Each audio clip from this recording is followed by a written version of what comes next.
भारत से बहुत खतरा है, भारत की तरफ से हमारे ऊपर अटैक हो सकता है। 4 दफा मिसाइल अटैक हुआ है 1 घंटे के अंदर अंदर। दिमाग में तो आते हैं ना कि ये क्या तरीका है कि और अगर ऐसा हुआ तो यकीनन ये पाकिस्तान के लिए एक बहुत बड़ा सेटबैक होगा, पाकिस्तान के लोगों के लिए एक बहुत अफसोसनाक खबर होगी। जो है इस वक्त जाहिर है कि सारी दुनिया की नजरें और कि अगर भारत ने अटैक कर दिया तो ये तो जी बड़ी कोई खतरनाक बात हो जाएगी। शायद यही है कि अगर हम बात करें तो जो कुछ हो रहा है तो ये इंडिया के कहने पर अफगान तालिबान कर रहे हैं। आपको पता है कि अभी कुछ अरसे पहले जो है वो ऑपरेशन सिंदूर हुआ और उसके बाद हिंदुस्तान पाकिस्तान के बीच में जी बड़ी टेंशन होगी। अभी हम सोच ही रहे थे कि चलो अब आहिस्ता आहिस्ता करके चीजें थोड़ी नॉर्मल होना शुरू होंगी और आहिस्ता आहिस्ता दोनों कंट्रीज में जो एक लड़ाई थी, एक नाराजगी थी, वो शायद आहिस्ता आहिस्ता कुछ कम होगी। जिंदगी दोबारा से लाइफ जो है वो एक नॉर्मल तरीके से चलना शुरू करेगी, लेकिन इस वक्त ऐसा होता दिखाई नहीं दे रहा है। एक तरफ हम देख रहे हैं कि भारत की तरफ से भी कहा जा रहा है कि जी अगर किसी किस्म की कोई बात हो गई, अगर किसी किस्म का खुदा ना खास्ता अगर कोई हादसा होता है, कोई अटैक होता है, तो पाकिस्तान के साथ जंग हो जाएगी। चाहे वो जमीनी रास्ते से आए, चाहे वो हवा के जरिए आए, चाहे वो समंदर के जरिए आए, इस किस्म की बातें जो हैं वो पाकिस्तान में चल रही हैं, पाकिस्तान में बार बार बताया जा रहा है। दूसरी तरफ अगर हम अफगानिस्तान को देखें तो अफगानिस्तान को लेकर भी काफी ज्यादा टेंशन है और अफगानिस्तान की तरफ से भी अटैक पर अटैक, ना सिर्फ ये कि टीटीपी के चल रहे हैं, रोके नहीं जा पा रहे, बल्कि साथ ही साथ अफगान गवर्नमेंट के साथ भी पाकिस्तान की गवर्नमेंट की जो टेंशन है वो बढ़ती चली जा रही है। खैर, इस किस्म की बातें तो हमेशा से चलती ही रहती हैं पाकिस्तान में। हमने तो कभी ये नहीं सुना कि कभी किसी ने ये कहा हो पाकिस्तान की, चाहे मिलिट्री स्टैब्लिशमेंट हो, चाहे पाकिस्तान की गवर्नमेंट हो, कि किसी ने कभी उठकर ये कहा कि नहीं जी नहीं, भारत हमारे ऊपर कोई अटैक नहीं करने वाला, हम बड़े आराम सुकून से, हमारे सारे पड़ोसी हमसे खुश हैं, कोई हमारे ऊपर हमला करने नहीं आ रहा। हम तो बचपन से यही सुनते आ रहे हैं कि जी भारत अटैक कर देगा, भारत खा जाएगा, और अभी भी कुछ इसी किस्म की बातें जो हैं वो मुसलसल हमें सुनाई दी जा रही हैं या बताया जा रहा है। लेकिन बहरहाल बात सारी ये है कि इस वक्त उसकी के साथ साथ कुछ चीजें और भी चल रही हैं पाकिस्तान में, जो यकीनन लोग कहेंगे कि जिसके साथ कोई कनेक्शन नहीं है, लेकिन मुझे ऐसा लगता है कि इन बातों का यहाँ पर कनेक्शन है। वो कुछ ये भी कहा जा रहा है कि जी जो वो है अफगानिस्तान है तो यकीनन उनकी जो प्रॉक्सीज हैं वो हमारे खिलाफ इस्तेमाल हो रही है और मतलब उनका शायद यही है कि अगर हम बात करें तो जो कुछ हो रहा है तो ये इंडिया के कहने पर अफगान तालिबान कर रहे हैं। बड़ी अहम बात है कि अफगान तालिबान वाकई ऐसा इंडिया के कहने पे कर रहे हैं या नहीं कर रहे हैं, क्योंकि इंडिया सपोर्ट करता है और अफगानिस्तान उसको एग्जीक्यूट करता है। अस्त्रा MK2 और MK3 उसको भी वो एक तरह से रेट्रोफिट कर सकते हैं। और अंबर जी, इसके अंदर सबसे बड़ी बात है हमारी जो ब्रह्मोस सुपरसोनिक मिसाइल है उसको भी हमने सुखोई 30 के अंदर इंटीग्रेट कर दिया है। और कहीं ना कहीं आप ये देखिए कि ऑपरेशन सिंदूर में ब्रह्मोस सुपरसोनिक मिसाइल ने अपना जो जलवा दिखाया था, उसके बाद सब लोग भारत के साथ डील करने के लिए तैयार हो चुके हैं। ब्रह्मोस मिसाइल के लिए तो हमने देखा है कि फिलीपाइंस ने हमको ऑर्डर दिया है, इंडोनेशिया हमको ऑर्डर देने वाला है, फिलीपाइंस एडिशनल 2 बैटरीज का भी उन्होंने ऑर्डर दे रहे हैं।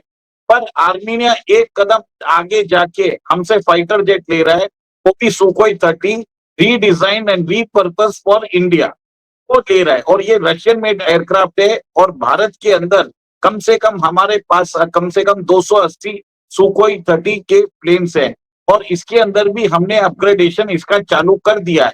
अब भारत से ये प्लेन लेने को तैयार हो चुका है। और अमर जी, सबसे बड़ी बात है कि भारत के अंदर अभी हमको 42 स्क्वाड्रंस चाहिए। 42 में से हमारे पास 29 स्क्वाड्रंस है और 29 के अंदर भी 17 से 18 स्क्वाड्रन हमारे पास सुखोई का है। अब भारत क्या कर रहा है कि इसके अंदर जो अपग्रेड होने वाले हैं उसमें से कुछ जेट्स वो आर्मीनिया को बेचने वाला है।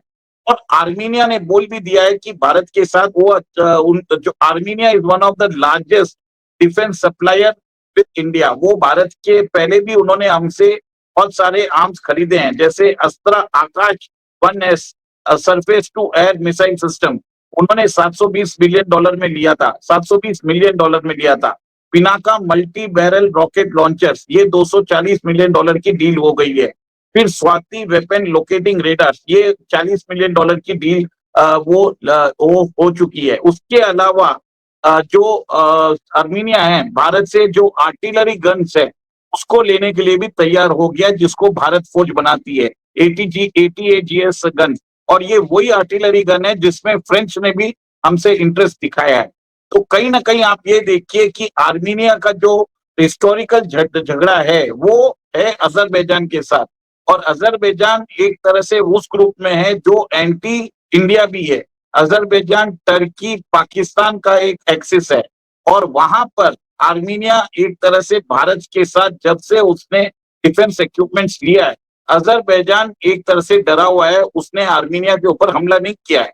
क्योंकि अब अजरबैजान क्या कर रहा है, वो 40 JF-17 जो जेट्स है जो पाकिस्तान में बन रहे हैं उसको पाई करने वाला है। उसको काउंटर करने के लिए ये हमसे सुपर सुखोई 30 MK1 जेट्स है वो लेने वाले हैं, जिसको अपग्रेड हम कर रहे हैं नियर टू 4.5 जनरेशन कैपेसिटी में।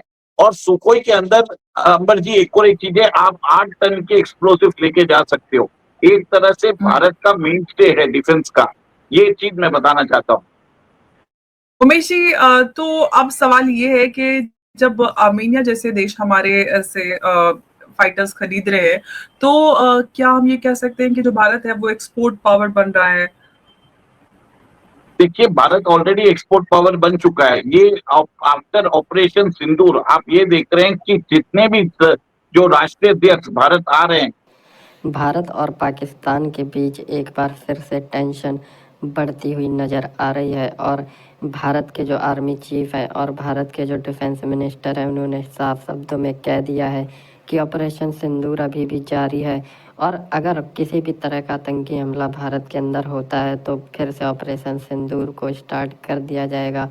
और भारत इस वक्त मिलिट्री एक्सरसाइजेज भी कर रहा है, और ये एक्सरसाइजेज पूरी तरह से इस बात को मद्देनज़र रखते हुए की जा रही है कि अगर पाकिस्तान पर दोबारा से हमला करना पड़ता है तो किस तरह से किया जाएगा। जिस प्रकार से ऑपरेशन सिंदूर के दौरान पाकिस्तान पर हमला किया गया उसी तर्ज पर इस एक्सरसाइजेज में वापस से कार्यक्रम जारी है, और इसे देखते हुए पाकिस्तान काफ़ी नर्वस हो चुका है। उनकी पॉलिटिशियन और आर्मी के अंदर काफ़ी नर्वसनेस दिखाई दे रही है, और उनके यहाँ पर ये बातें हो रही हैं कि अगर भारत दोबारा हमला कर देता है उस हालात में पाकिस्तान का क्या हाल होगा। और साथ ही साथ इंटरनेशनल कम्युनिटी से भी कोई इस बात पर ख़ास तवज्जो नहीं दे रहा है, और पाकिस्तान को इस बात का भी बहुत ही ज़्यादा सदमा है कि कोई उनका इस वक्त साथ नहीं दे रहा है।